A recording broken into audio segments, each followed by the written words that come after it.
Hi there, this is Phil with Phil Effects. Welcome back. This is part 2 of my two-part series on working with shaders and materials. And hopefully you've had a chance to review part 1. Part 1 I set the foundation for what we're going to demonstrate here in part 2. In part 1 I have this handout. I'll make this available on my website and available for download if people are interested with it. But basically, we started out with talking with different kind of lighting. In particular, we talked about specular reflection, and then we moved on to diffuse reflection. And the last thing we talked about was Fresnel reflections and how important all three of those are in working with creating materials.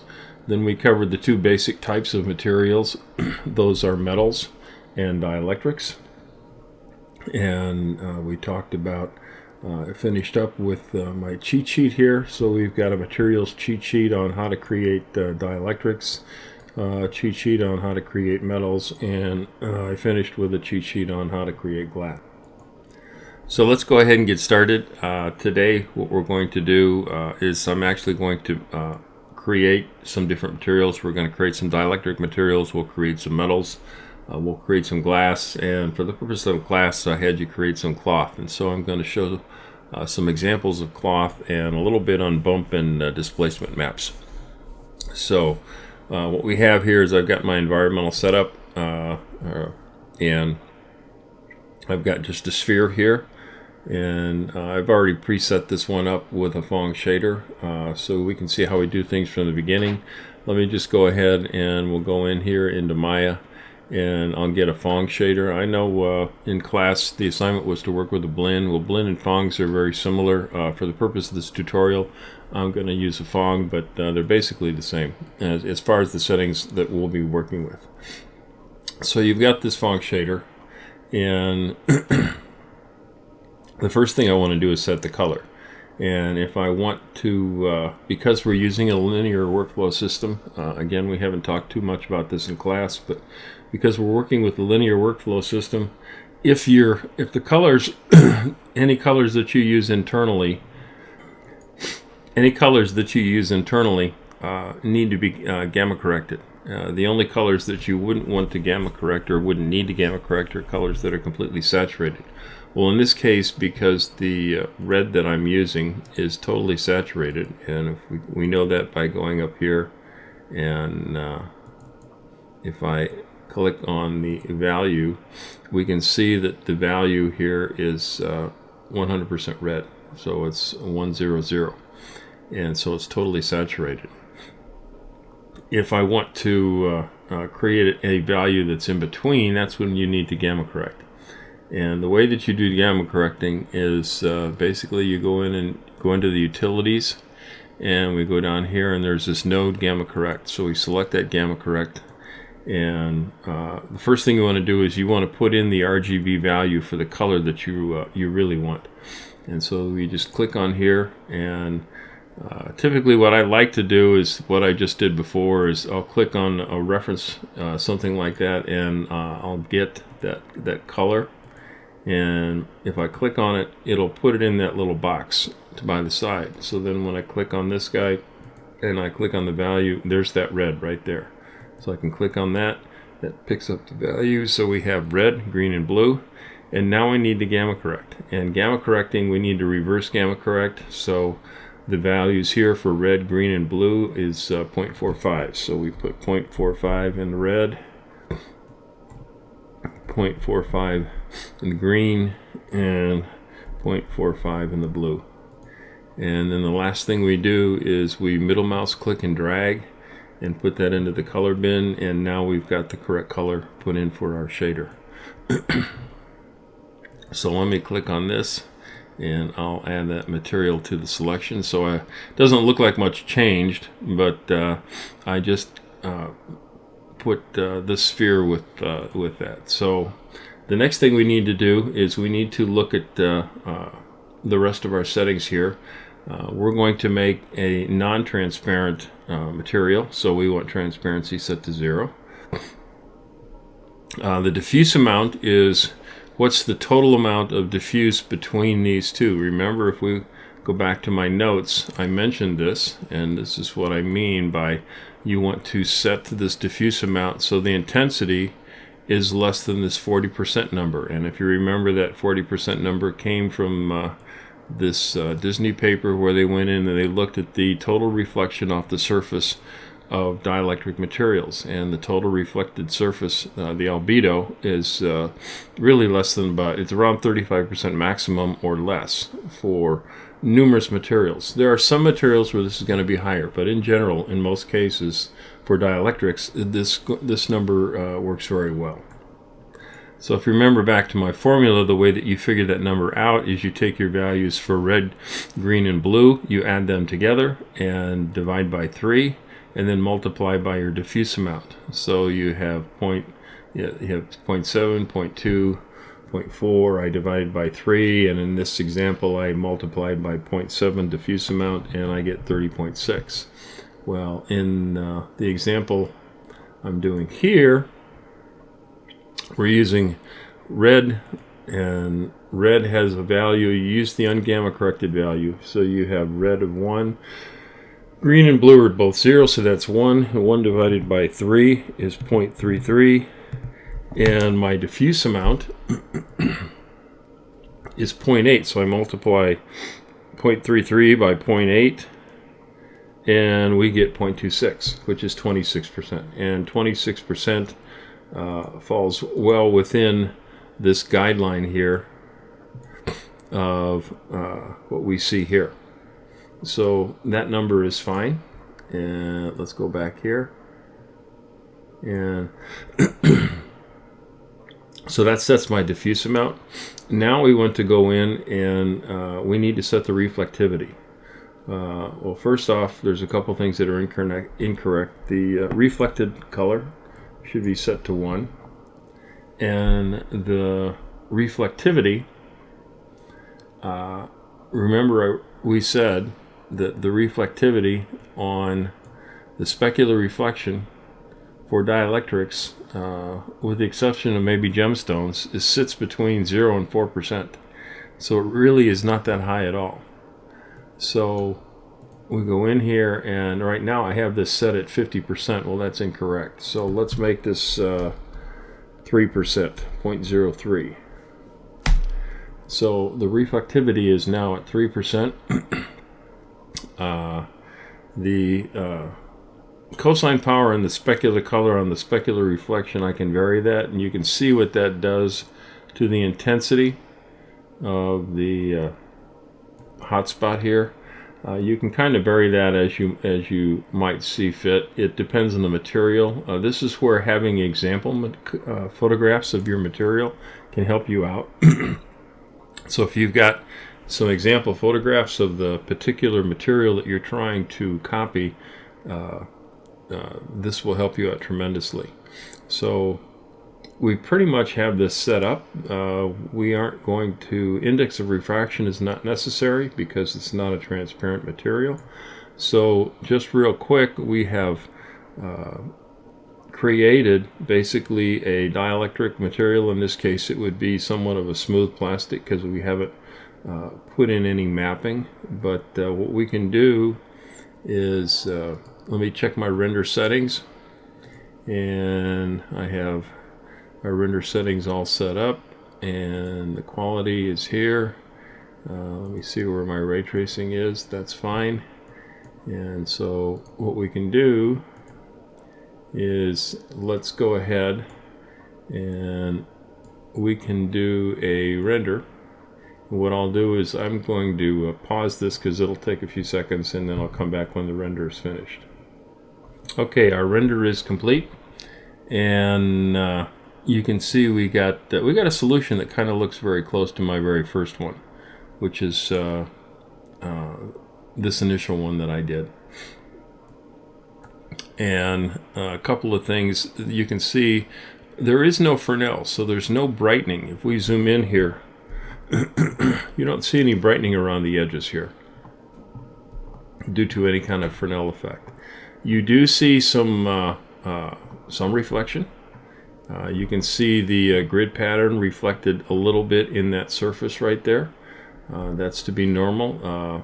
That is normal, rather, with a 3% reflection. Yeah, you would still get some reflection, and it's tough to see. I don't know. It doesn't look like there's much environmental reflection on the top of this at all. But pretty much we've successfully created our first dielectric material here. And if we wanted to roughen this surface, the best way to probably do that would be through the use of a bump map. And you have this bump mapping input right here, and what you would do is you would add some kind of a texture and you could map that surface. Now I have some textures here, so let's go ahead and we can show an example of that real quick. And so if I add a file and we go in here, and I have this metal texture, and where I got this texture from is, if you go on the web, there's a really good website called cgtextures.com, and you can join for free, and they have just scads and scads of all kinds of textures that are available that you can find and you can use. You can use these in any of your projects if you want. They have numerous ones. Most of them are free. If you want some really large textures and you want a lot of really large textures, then they ask for a very reasonable amount of money for those. But in most cases, for most things what you need, you can just go ahead to this website and you can get free textures.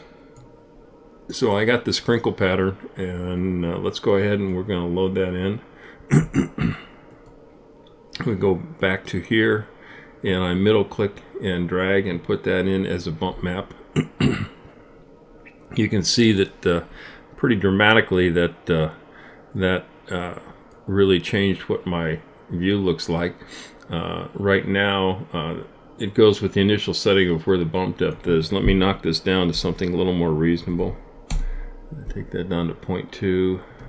Even that looks a little pretty high. Let's try 0.02. See what that does. Okay, now we're starting to look like something. So if I wanted to make this surface and have it look maybe something like an orange, what you might want to do then is we can go in, and we've put that bump to put a texture onto that surface, and in using the 2D placement node we can go in and we can kind of randomize. At the moment this looks fairly regular, okay, and so what I might want to do, okay, I took a quick pause there. I didn't want to have you suffering while I struggled. I always do this when I'm working with bump maps. But so we have this set up, and we can basically go in and we can change the stagger.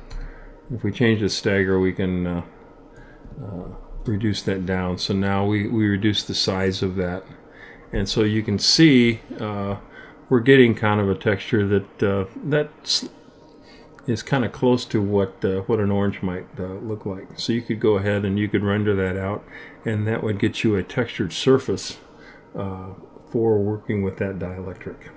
So let's go ahead and move on. So the next thing I want to show is how you would put a Fresnel onto this shader, so I could get a Fresnel reflection. And the way you do that is you use a utility that's within Maya that's called a sampling node. And what the sampler info node does, I went into utilities and I clicked on this, is this gives information that can be used to any other node of what's called a camera facing ratio. All right, and the camera facing ratio is kind of what the name says.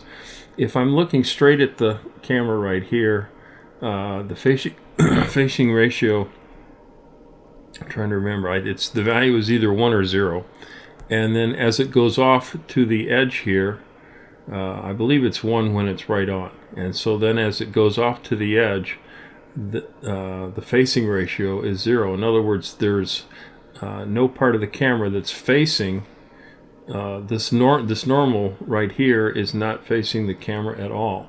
And then as you progress up the surface of the sphere, it gets closer and closer to facing the camera. So this ends up being very handy, because then you can use this to create a ramp, or really it's a curve that you're creating, that you can vary the intensity of the reflectivity of a surface. So by using that facing ratio, I can then go in and change how the reflectivity changes as I'm looking on a surface. So we get the sampler info, and then the next thing we need is we get into textures and we need a ramp. So I'll get a ramp here, and the first thing you want to do is, you don't need this placement node, so you can take the placement node when you got the ramp and you can just delete that. And then you go in and you middle click on the sampler info and you drag to the ramp, and you can just say other, and that brings up the connection editor. And what you do then is you click on facing ratio, and you want to connect that to one of the UV coordinates. You can pick U or V. I usually pick V. It doesn't really matter because you can change these, how this works. So you're connecting the facing ratio to the V coordinate. Let's go ahead and close that. And here's our ramp over here. And what we want to do is we want to go from light to dark. So I'll click on this top value, I'll click in here, and I'll put this at black, and I'll click here, and I'll make this white. And so we have a ramp here. And I need to check, do I have this going the way I want? What I want is, I want this to be dark in the center and go out. So the quickest way to do that is you just get a surface shader in here, and you take this ramp and you put it onto the out color. And yes, in fact, this is exactly what I want. You can see this right here. So I'm dark in the center, and I approach 1 as I go out to the edges. So if this was my reflectivity, let's think about what we're doing here. If this is my reflectivity, what I'm saying is, in this very center, my reflectivity is very low, and then as I go out to the edge, the reflectivity is very high. That's exactly what we want for a Fresnel reflection. So if I go back to my ramp here, I can use this ramp then to set my Fresnel. Now for starters, Fresnel reflections really don't work in essentially a linear fashion. Now when the other thing too is, when you are driving the UV coordinate, this node right here doesn't do a whole lot. Actually, it is showing it that it's changing. Okay, so you do have control with the interpolation. The point I'm making though is, even though this says linear, this in fact is not linear. And I'm not going to go showing that today in today's tutorial. I'm going to have another tutorial to demonstrate why in fact this is not linear. But suffice it to say that this really is not a linear mapping. Linear mapping would mean that if I had a value right here, and let's go ahead and make that black. This says I'm black for half of it, and I'm white just on the edge, and this would be at the 50% point. Well, the 50% point you would expect to be about 45 degrees out. Well, in fact, that's really not the case. This mapping doesn't follow that. But for today's demonstration, I'm just going to go ahead and we're going to put this so we have the dark pretty much way out to the edge here, and I have just a little bit of light on the outside edge, which that really is what I want. So this is my mapping, and then what I want to do is we go into our node right here, and I'm going to vary this reflectivity. So that's what I want to be able to do. So remember, I said I do have about 3%. So let's go back to my ramp here, and 3% right here would equal a value. Let's use HSV because that's a little bit easier to see. So HSV at 3%, that's what that number is actually. That's right there at 3%. So if I go to here and click on that guy, and he's at 3%, and then up here we're at 1. So that's set correctly. So I can take my ramp and I'm just going to drag this into my reflectivity, and now I've got this Fresnel edge, and you can see how that kind of lit up that outside edge there. And I'm going to go ahead and hit pause, and we'll do another render on this so we can take a look. Okay, I'm back. I went ahead and did, because I didn't have a stored render without the Fresnel. So this is what the our orange here looks like without Fresnel. And this right here is what it looks like with. Now that may not seem like a big change to you. Let's zoom right in here and look at the edges here. So that's without Fresnel, and then this is with Fresnel. So you can see that there's definitely a lighting of the edges. And this is actually more realistic to what you would expect. The Fresnel on Dielectrics, it's not huge. I could enhance this a little bit by going in, and I could go in and take my ramp, put it back on my reflectivity, and I could take that ramp and I could back this up just a little bit here. And if I did so, you can see that coming in just a little bit more, and so you can vary that. But really just this area right here, that's pretty much the way a Fresnel is going to affect something. It's not going to be huge, all right? It's just going to be on the edge. So we can see that there, and if we go over here, we can see a little bit of the lighting there. We get a little more reflection where there's no Fresnel at all. And again, this may seem like a subtlety that might not be necessary, but this is the whole difference between making things that look photorealistic and not. And your eye does notice these things. If we go in, and I did some previous renders here with my setup, and this is without Fresnel, and this is with it. So you can see the difference. See, look at this area right under here with no Fresnel, and then with Fresnel, you can see how that lights up. Look at the base. There's some subtle differences on the base there of how this is without Fresnel, and then this is with Fresnel. The reflection is actually a little bit too enhanced. There's almost too much reflectivity on the surface without the Fresnel, and this is a little more realistic. Another thing I wanted to show with this setup that I have is look at the color of this particular ball, and then I went in and I put it in some different environments. And so here's a different kind of environment. These are both with and without Fresnel. Here's a darker one. This is a night. So you can see how things change when you have Fresnel or you don't have Fresnel. And you can also see the difference in how things appear versus your environmental shading. That's why it was important to me that we go ahead and show what this looks like with different environments. So that's pretty much it for dielectrics. So let's go ahead and let's make some metals. And on my metals, remember they have no diffuse component. You set this to 0. It can vary. If you have a brush surface and you have a brush metal, then you might want to you could put that in basically on the color, which would be the specular color. You could put some brush metal in there, or you could actually put it on a bump if you wanted to put some texture. But the diffuse component really is going to be set to 0. Metals have a very high reflectivity, 95% or greater. Again, the reflectivity, the best way to get that is to go to our refractiveindex.info and get the reflectivity for the particular metal that you're interested in.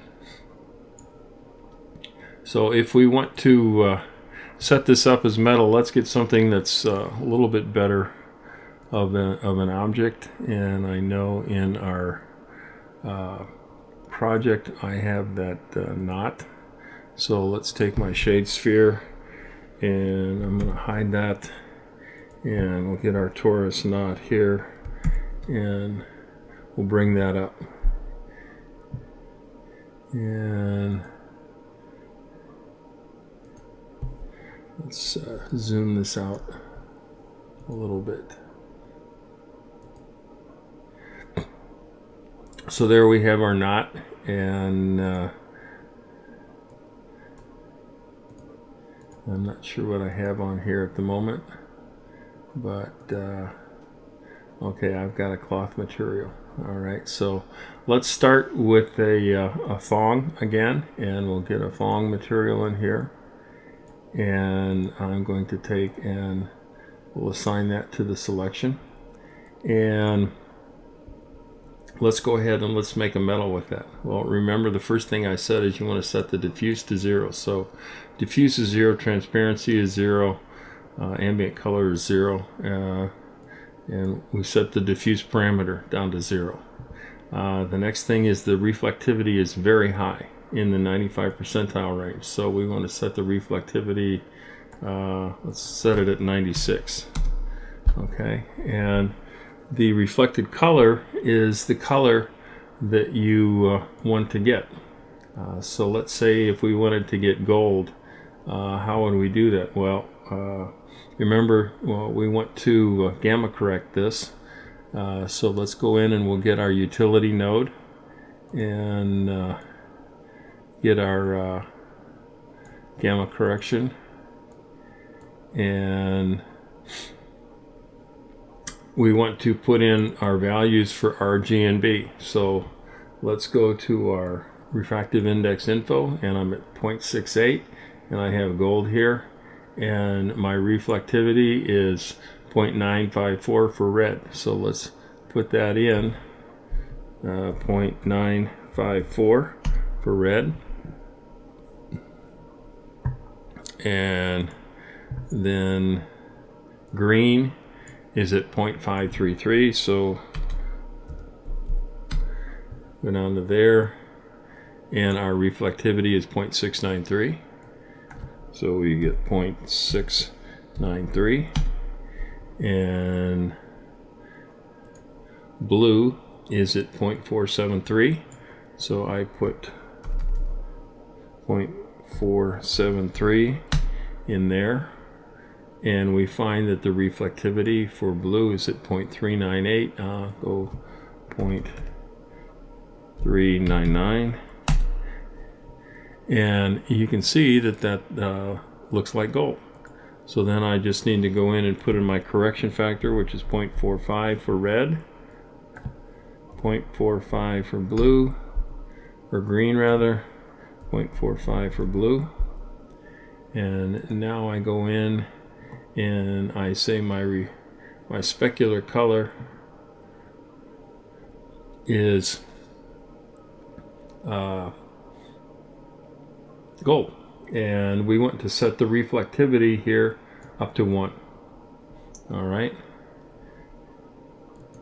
Okay, back. I took a quick pause here, and I went ahead and did a render on this, and so you can see we definitely have a nice gold looking material on our knot there.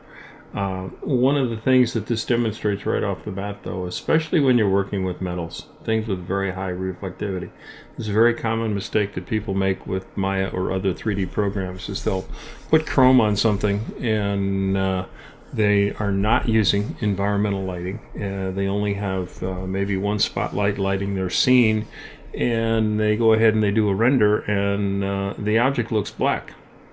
And there's a reason for that. If we go here, this is what my scene, this scene right here, looks like if I had chrome, and that's what's placed on my sphere here. I have chrome placed on here, but I turned off my environmental lighting. So all I have is the area light that's lighting my scene. And when I just have a single area light lighting my scene, and I have no environmental lighting, this is what you get. And essentially, if you stop and think about it, it makes sense. if you have a black background and you have a black background hitting a highly reflective surface, what are you going to see? Well, you're going to see black, all right? You're not going to see anything else. And so you need to have that environment so you can actually see something reflect off that surface.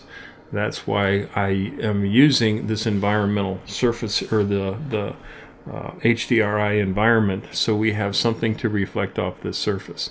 And in my case, I also have this floor that I put in, which is really just a plane, and I have a grid texture that I've placed on it. So I have something nice to reflect off this. So you can see this makes a very nice surface. Now with most metals, you really don't need to do a Fresnel. You can do a Fresnel reflection. You would do it the same way we did the Fresnel reflection for our dielectric material. There's really only a few metals that you might want to use that for. The ones that come to mind are aluminum and chrome,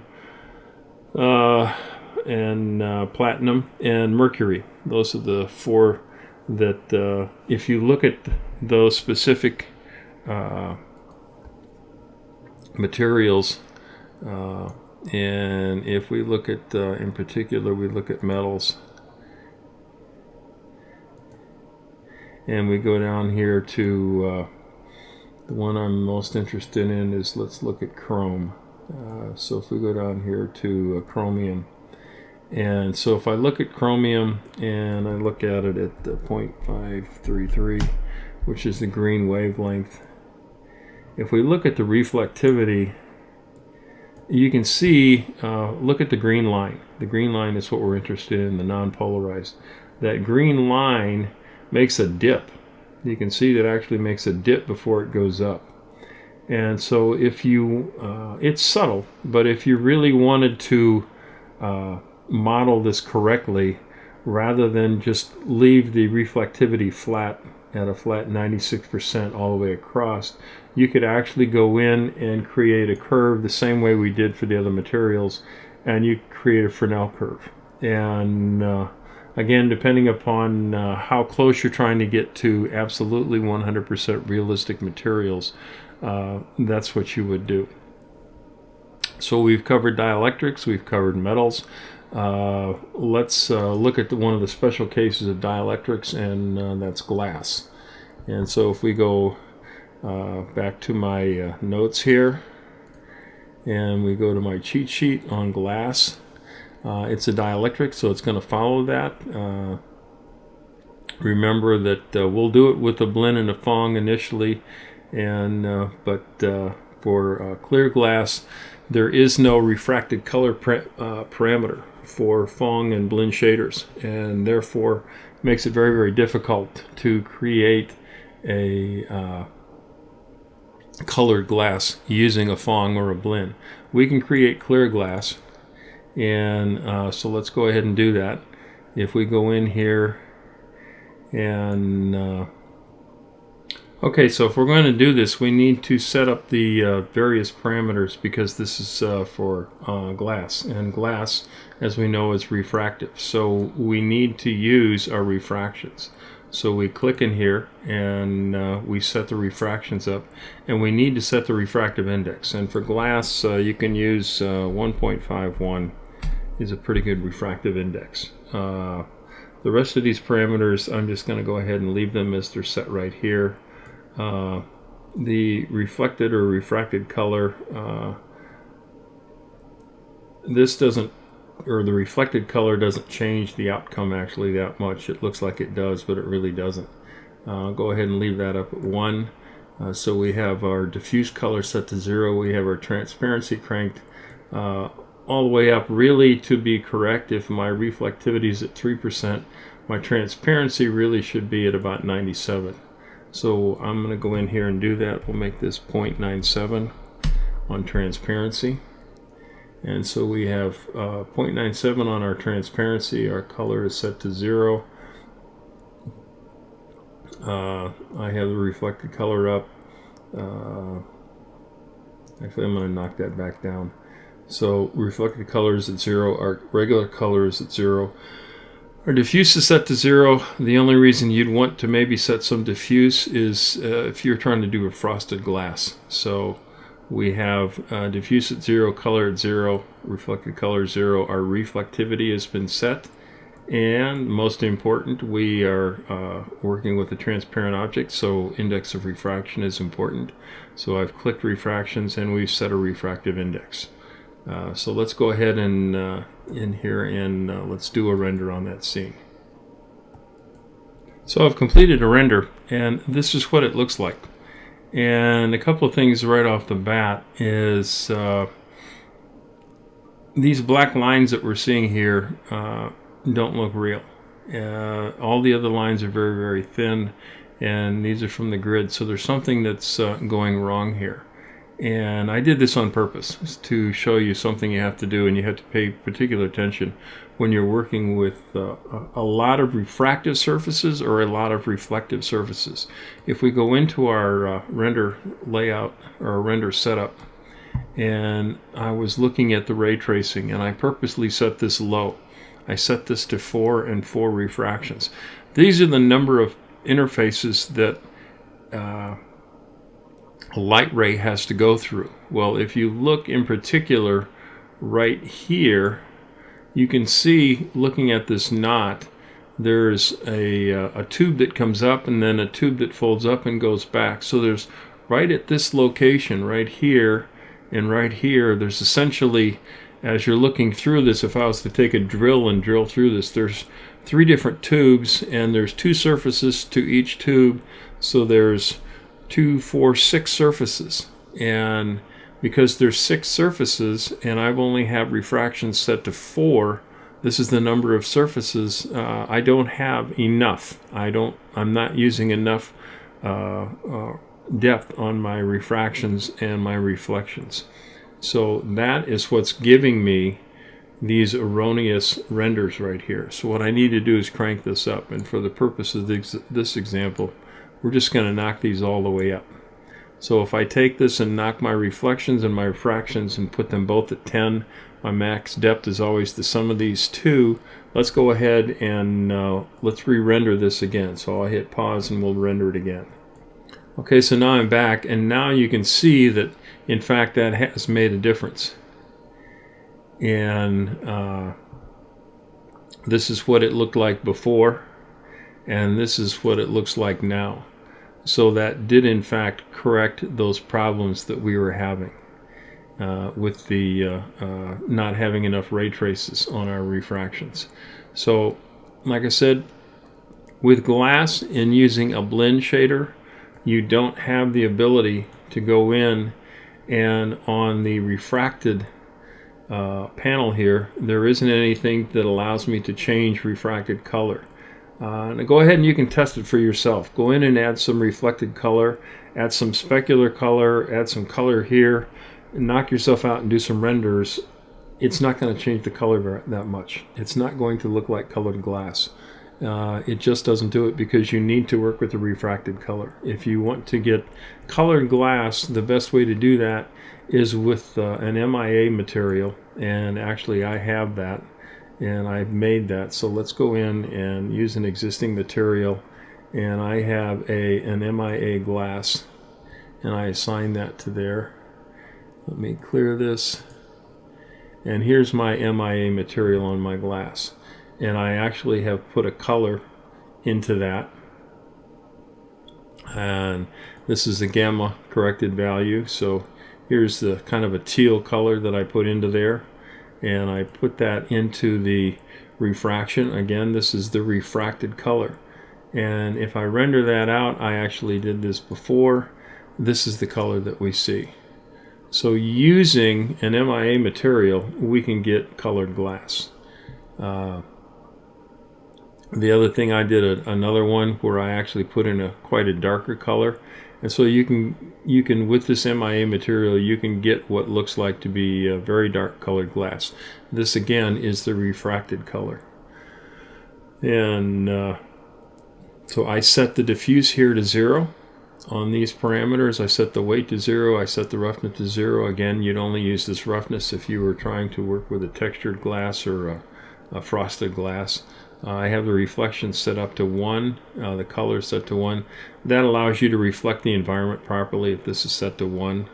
My reflectivity, in this case, my reflectivity and my transparency, I have with 2 different ramps. So here's my ramp, and this is my transparency. So I'm transparent all the way out to this edge, and then right at this edge, I take it and I knock it down. So the transparency literally goes to 0 at the edge. And then if you look at my reflectivity is just the reverse. And so I have a curve here for transparency and a curve here for reflectivity. And so my reflectivity is essentially 2 or 3%. If we go in and look at what this value is, yeah, I've got it at 4%. So I have a 4% reflectivity here, and I go up to about 5.3 reflectivity there, and at this point I go up to about 40%, and then I go to 99% right at the edge. That's reflectivity. Now my transparency, same kind of thing. Here I'm at 0.958, so I'm not 100% transparent, but I almost. And so then the transparency follows down. So if we go back to my notes where I talk about reflectivity and curves, this is exactly what I've done. So I've created a curve set here for transparency that's close to 100% all the way out till I get right to the end, and then I go to 0. And I have reflectivity that comes out and comes up. And what that does for us is, if I go back to my clear here and zoom in, right on this edge you can see some darkening right here on this edge. And if I didn't have that, if I didn't have this Fresnel, again, this color that you see would go right to the edge. Well, that's not really the way that glass behaves. Glass gets dark on the edge, and you want to have that Fresnel effect so you can get that darkening. So the last thing we did in class, last part of the assignment, is to actually create some cloth material. And creating the cloth material is actually quite simple. The way that we're just going to go ahead and use the built-in cloth that we have available with us in Maya. So let's start with what I want to do is get a Maya and get a standard Maya shader. Again, let me get a Fong here, and for the color, what I want to do is we're going to go in here and we're just going to use cloth. So we're going to get cloth, and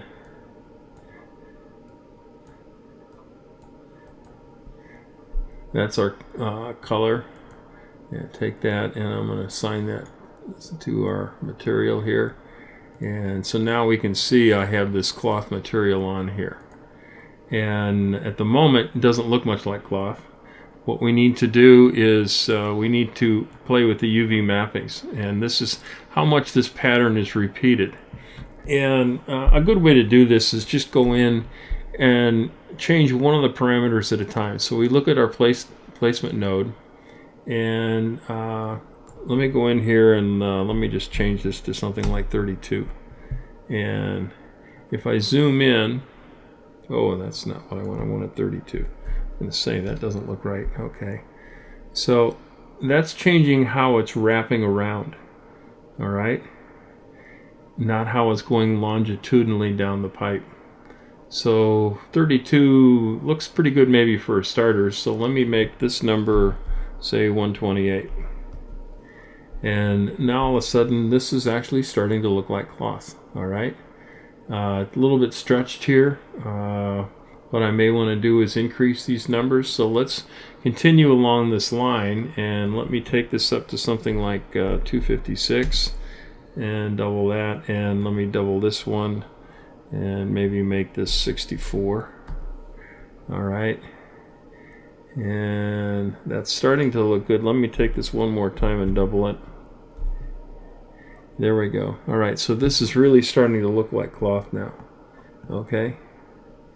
And we can see that we have kind of a cloth pattern on there.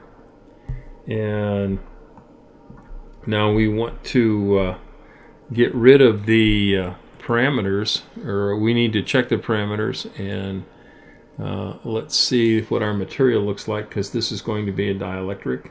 We have no transparency, ambient color 0, diffuses at 0.8, that's probably fine. Reflectivity is way too high. Okay, so the reflectivity, in this case, because it's cloth, you can pretty much put the reflectivity down to 0. We're not going to have any reflectivity, and it's not transparent, so there are no refractions, so we don't need to do anything with that. And if we wanted to get fancy, we could go into these colors, and I went ahead and did this, and so I changed this to saturated colors, and because I'm using saturated colors, I really don't need to use the gamma correct, so I'm going to put red in for the U color, and I'm going to put blue in for the V color, and the two colors together essentially make a purple. And so then let's go ahead and we'll render this out. Let me hit. So I finished rendering, and this is what that looks like. And so we get a nice looking kind of a cloth texture on our surface. I probably want to refine this a little bit more. A number of things that you might want to do right off the bat is you might want to put a texture onto this. And so a quick way to put a texture on there is to put a bump map. Well, you want to bump and have that bump model and follow the same texture that you have on there. So the quick way to do that is if we go up here to our node, and I already have a placement that I already know, and I'm using this cloth. So for a texture, I can go in. For a bump texture, I can add cloth again and bring this down. And you want a bump to be just black and white. It's an intensity, so you don't want color on there. The thing I do want, though, is I want to model the same kind of placement. So I'm at 512 and 64 here. So I want this to be 512, and I want this to be 64. And I'm going to take this, and if we go over to here, here's bump mapping. So I take this, and I'm going to drag this, middle mouse click, and drag it right into here, and put in a bump map. And it's going to have a value of 1, and I've already done this before, so I know that the value of 1 actually works pretty good. And so I'm going to go ahead and hit pause. So I'm back, and we've done a render, and this is the difference between those two. So that's with a bump, that's without. Here's with a bump, and that's without. The difference is pretty subtle, okay? It's kind of hard to see. There's bump and no bump. It makes a slight difference. It gives it a little bit of depth. For something like this, what you might want to do is to use something that's actually called a displacement map. And displacement maps, as opposed to bump maps, actually create geometry. And where you put a displacement map in is you put it into the what's called the shader node. At the moment, that's not displayed. If I clear this out, click on this, and reload this in, this is the shader group. This is the shader group node, this end guy. Here's my shader, all right, my Phong shader. If I click here, this is the shader group right here, Phong shader group, and see this input that says displacement material. So if we want to put a displacement map into this, we would use a displacement map, and it would essentially be the same as the bump. So what I can do is I can go back to this Phong, I can take my bump map and let me break the connection, so I disconnect that. I can take this bump node, just delete that, and go into my shader group here and middle click on this texture, and I'm going to put that in as a displacement map. And the same kind of thing on the scale. This is pretty high, for a displacement node. I think you probably want this in the neighborhood of I think around 0.3, and you want to render that out. So let me go ahead and do that, and I'll hit pause and we can come back. Okay, I'm back and we rendered it out. And here's what a displacement map does. And you can tell you've got a displacement map, particularly when you look around the edges. So you can look around these edges and you can see right on this edge, the red material has actually been lifted. You can see this right here. It's been actually not just bumped, but it's actually been moved out, as opposed to here's the original. And this is, that's a bump map. This is the original. Notice this edge here on the original, it's smooth. And also on the bump map, the edge is smooth. When we put a displacement map in here, this edge gets actually moved because you are actually creating geometry. Now the downside to this is displacement maps really jack up your render time. And this isn't loading the correct render time. The render time on this, I did whole simulations, and the render time was more than double than what it was without the displacement map. So you do pay a penalty, and you want to be careful with how you use displacement maps. But they can give a much more realistic view of your material, especially if you're trying to look for something that's highly textured. So I hope this has helped out. We've talked about Fresnel today. We've talked about dielectrics. We've done some metals. We've done some glass, and we finished up with some cloth. So this has been Phil with Phil Effects. Thanks a lot. Bye.